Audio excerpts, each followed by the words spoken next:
Hello, my name is Marc Fisher, and I am the editor-in-chief of Stroke.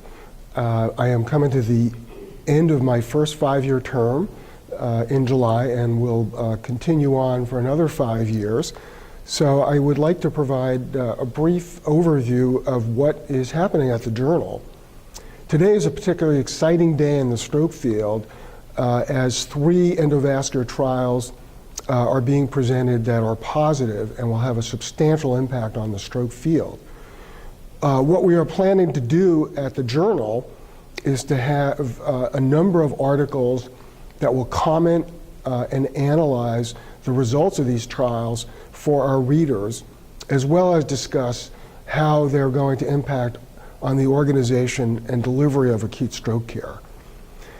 The Journal has had a number of new initiatives over the last several years that have been targeted at providing information to the readers of the Journal, as well as the stroke field at large, and also to provide educational material. So I encourage everybody to look at these electronic-only submissions and publications. We also continue with our webinar series, which began in 2011. We do this every other month and discuss topics that are of wide interest to the community, and the talks are given by internationally recognized experts.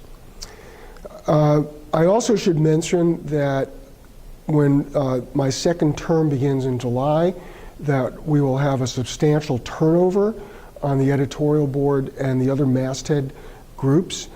I'm anticipating that we'll have approximately a 20 to 25% turnover of current members of the board and the various other groups on the masthead. The intention is to try and bring in people at earlier stages in their career so that it is more all-encompassing. And we also are trying to enhance our diversity, both gender and ethnic backgrounds.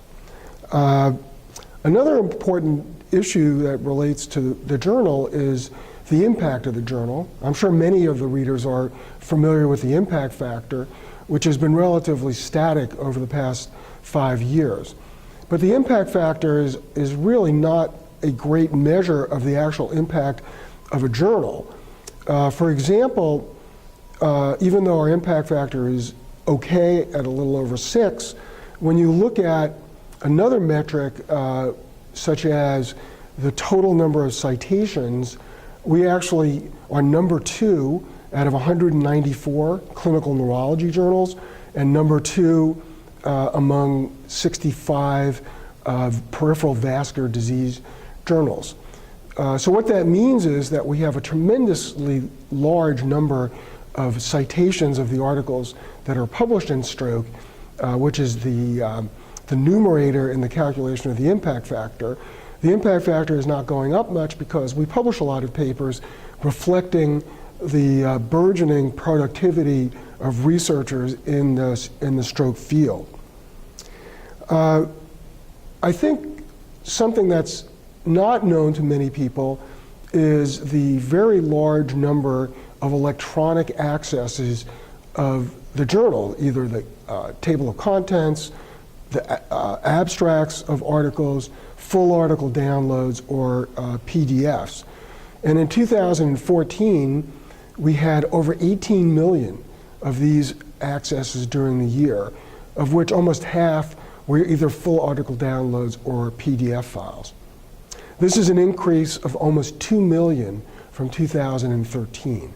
So we are very visible on the internet and other approaches to electronic access, and I think that this will only increase over the next several years, especially because of the apps that have been made available for people with iPads and other tablets.